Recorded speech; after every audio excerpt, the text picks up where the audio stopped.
I'm Jodie Tyquin. I am MASSLAM Logistics Officer at Australian Sustainable Hardwoods. We start delivery process with the customer as to when they require delivery, which allows us to be organised with everything ready on time for dispatch.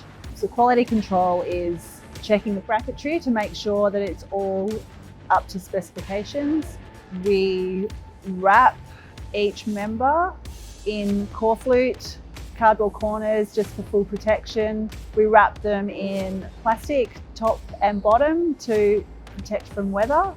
We also put side gluts on to protect them again from cork damage.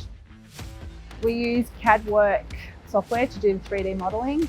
That helps us for our drivers and their drivers to see what members are on the truck. We work with clients to establish a priority list with grids and levels. So they'll give us a schedule of what they prefer, normally by level, that way they can build their way up. Depends on the job as to how they would like it.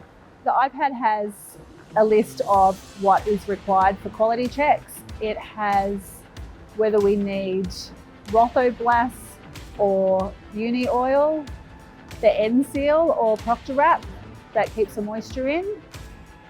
Then we have a list of whether it needs Aris, fire tape, H3 treatment.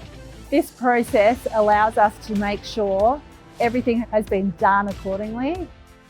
Once we check the requirements are complete, we take photos of each timber member. This allows a client to see how the job is looking. It is important to us to get the members delivered on time to ensure our best customer service for our clients.